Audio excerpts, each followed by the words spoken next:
Cancer isn't the most emotional sign in the zodiac. Cancer is the most powerful. You just missed it because you were too busy handing them a tissue. Think about every Cancer you've known. Think about the dynamic. Who apologizes first? Who feels guilty when they're upset? Who reorganizes their schedule, their plans, their emotional priorities around Cancer's mood? Who spends 40 minutes after every hard conversation asking themselves, did I hurt them? Was I too much? Should I reach out? Not Cancer. You. That's not sensitivity. That's architecture. And Cancer built it brick by brick, tier by tier, starting before they were old enough to know what they were building. I've spent 16 years watching people tie themselves in knots trying not to upset someone who was never actually in danger of breaking. The partners who learned to read the room before speaking. The friends who stopped sharing their own problems because Cancers were always more urgent. The family members who walked on eggshells for years and called it love. This video is about what's actually happening underneath all that softness. And if you are a Cancer, if you already feel defensive and this video just started, that's not sensitivity, that's recognition. Here's what nobody says first. What everybody already knows but won't name. The hidden payoff. Not the fear, not the wound, the payoff. The thing Cancer gets from this. The reason the pattern survives, decade after decade, relationship after relationship, even when it costs them real connection. They cry, you fold. They go quiet, you panic. They pull away, you chase.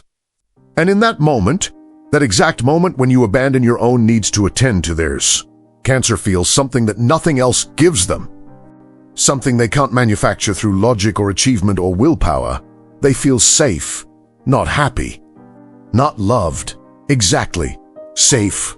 Like the world is ordered correctly. Like they matter.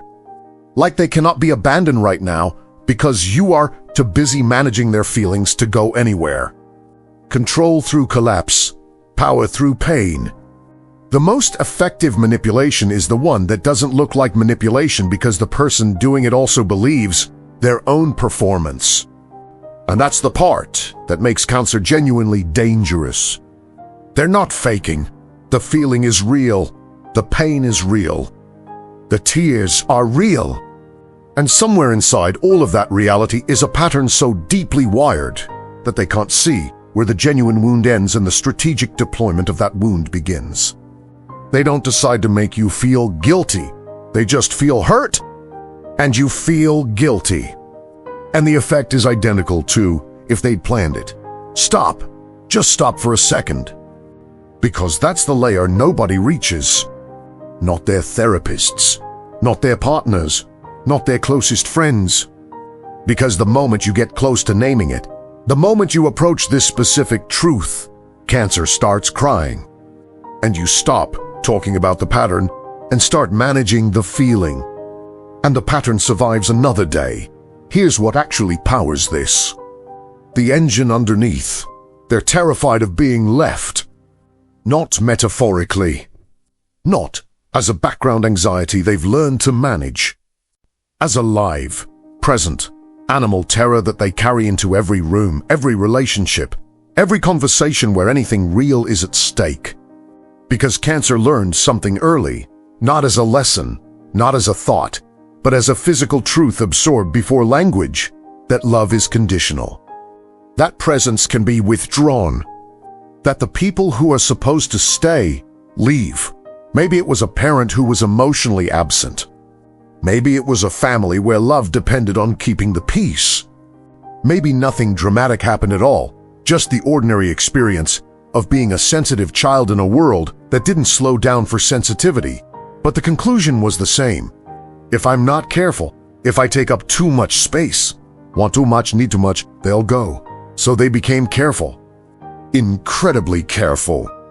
Learned to read emotional weather before anyone else in the room felt the change. Learned to sense when someone was pulling away days, sometimes weeks, before that person consciously knew they were pulling away. And they developed a response system, intuitive, efficient, devastating in its effectiveness. When abandonment feels close, increase emotional intensity. Make the potential departure cost something.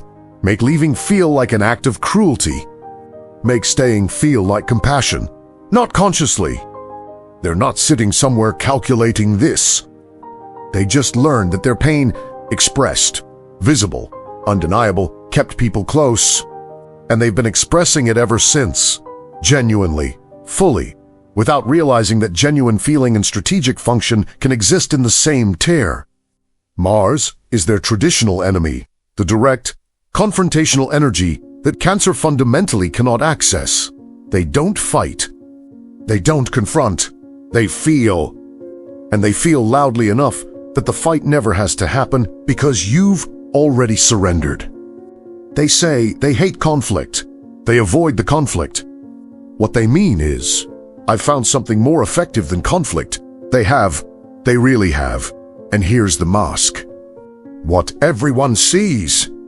What gets called sensitive and caring and emotionally intelligent and so in touch with their feelings. The nurturer. The one who remembers your birthday and your mother's name and the thing you mentioned once 3 years ago that you'd forgotten you said. The one who checks in. Who makes you soup. Who cries at movies and isn't ashamed of it and somehow makes you feel like crying too is okay. People love Cancer for this. They do. It's not performance, not entirely. The care is real. The attunement is real. The warmth is real. But watch what happens when the care doesn't flow back. When you forget their birthday. When you cancel plans without enough explanation. When you're distracted during a conversation they needed you to be present for. When you have a bad week and don't have the capacity to ask about theirs. The warmth doesn't just cool. It withdraws, specifically and precisely, in a way that you feel. The check-ins stop. The texts get shorter. The soup doesn't come. And you notice. Of course you notice. Because they've trained you to notice. Calibrated you, over months and years, to experience their warmth as a reward and its absence as punishment. That's not love.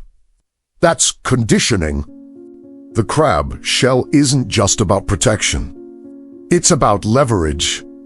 The softness on the inside is real, but it's inside the shell.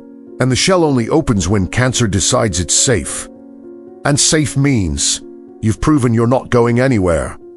Safe means you've shown gzilt, enough effort. Safe means they won. They're not cruel. That's what makes it so hard to name. They're not calculating. They're surviving.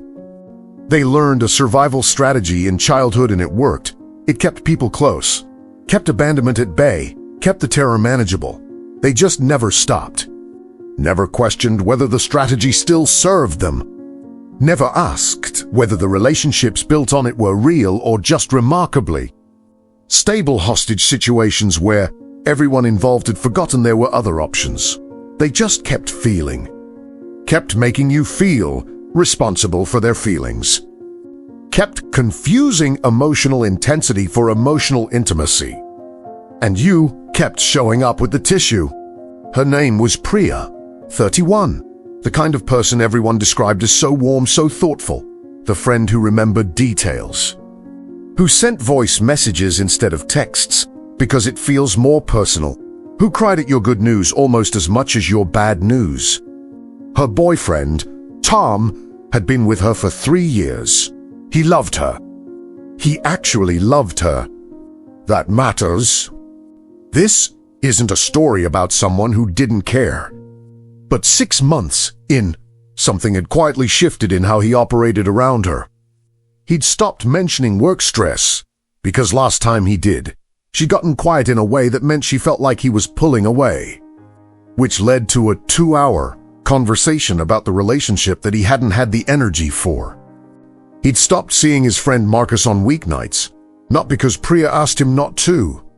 She never asked, but because he'd come home once to find her curled on the couch with the lights off, and "I'm fine" delivered in a tone that meant he'd be paying for Marcus for a week. He'd stopped having opinions about where they ate dinner, easier, just easier. He'd shrunk, quietly, without noticing. The way you don't notice you're cold until you've already been shivering for an hour. One Saturday, his sister called with news. Good news! She'd gotten the job. The one she'd been working toward for 2 years. Tom was thrilled. Lit up talking to her, laughing, loud. He got off the phone to find Priya in the kitchen, still not doing anything. Just standing there with an expression he'd learned to read the way you learn to read weather. Everything okay? He asked. I'm fine. She wasn't fine. He asked again. She said she didn't want to make it a thing. He said she could tell him. She said it was stupid. He said it wasn't. She said, it's just. You sounded so happy talking to her. You never sound like that with me anymore. And Tom, exhausted, loving, trying, felt the familiar drop in his stomach, the guilt arriving on cue like it had been waiting off stage. He spent the next 40 minutes reassuring her. Forgot to call his sister back to keep celebrating. Forgot his own happiness entirely, which had lasted exactly for minutes before being required elsewhere. Later that night, after things were okay again, after Priya was warm and grateful and affectionate, Tom lay awake staring at the ceiling. He laughed, actually laughed. This small, tired sound into the dark. What? Priya murmured, half asleep. Nothing, he said. Just thinking. What he was thinking was this. I can't remember the last time something good happened to me that stayed good. Every time something's mine, my mood, my news, my moment, it becomes about her within the hour. And I let it. I keep letting it. He stopped laughing. The ceiling didn't move. He didn't leave her that night. Didn't leave her for another for months. But that was the moment. The quiet, undramatic, devastating moment when he realized the relationship wasn't built on love. It was built on his endless willingness to manage her. And he was running out of willingness. Here's what's actually happening in Cancer. The astrological part, but not the version that lets them off the hook. The moon rules Cancer. The moon, emotions, instinct, the subconscious, the mother, the tides, everything that shifts. Everything that cycles, everything that can't be reasoned with or held still. And that's the truth about Cancer that nobody says directly. They don't experience emotions. They are their emotions. There's no distance between feeling and identity. When they're hurt, they don't have hurt. They become hurt. When they're scared, scared is the entire room. Which means, and here's where it turns, their emotions are everyone else's problem. Not because they decided that. Because they never learned it could be otherwise. Because the moon doesn't negotiate. The moon just pulls. The water element is supposed to mean depth, intuition, the ability to feel what others can't access. And Cancer has that, genuinely. The attunement is real. But they've turned depth into a drowning hazard. Turned intuition into surveillance. Turned I feel deeply into you are responsible for what I feel.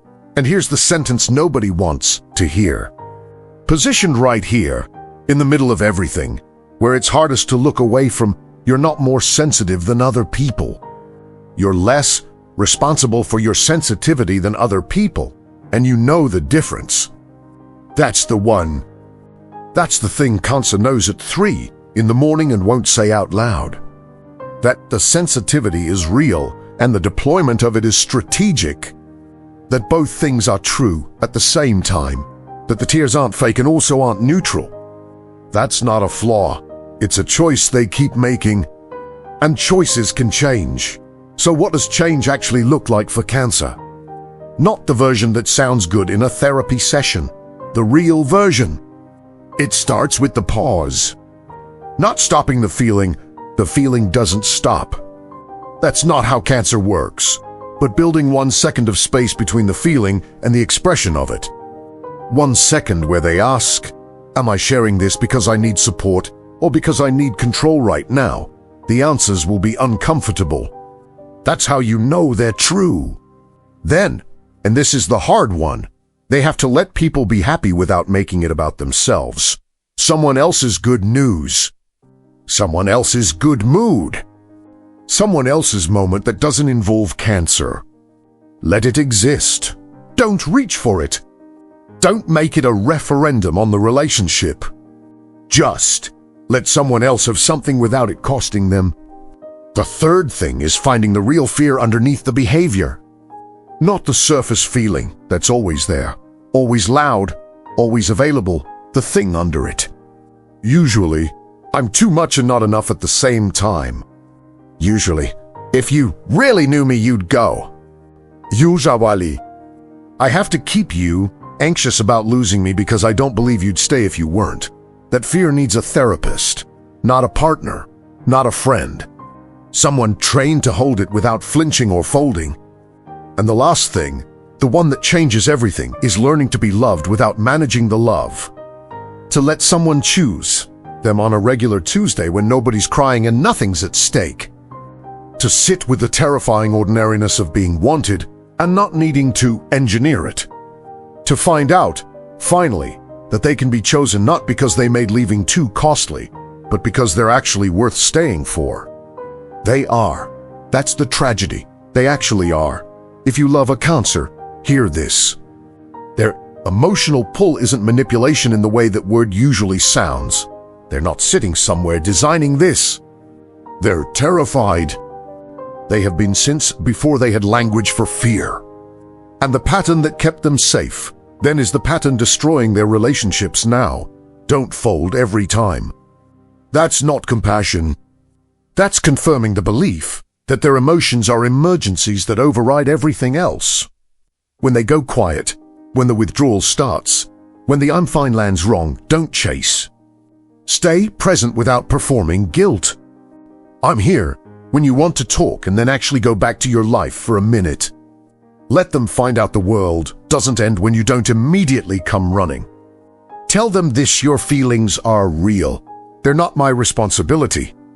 I love you, and I won't be managed by you. Both of those things are true. That sentence will feel brutal to them. Good. Brutal and true is where cancer starts to actually change. Not the soft reassurance they've been collecting. The thing nobody would say because they were too worried about the reaction. You saying it might be the most caring thing you ever do for them. If this made you want to defend yourself, if you're already composing the comment about how you're not like this, how your sensitivity is valid, how this video is unfair, I want you to notice that reaction. Sit with it for a second before you type, because the people who aren't like this aren't defensive right now. They just watched a video about cancer. Are you ready to stop mistaking control for love? Drop it in the comments. And the next video, Scorpio, is the one sign that can actually see through Cancer's entire system and use it. You need to watch that.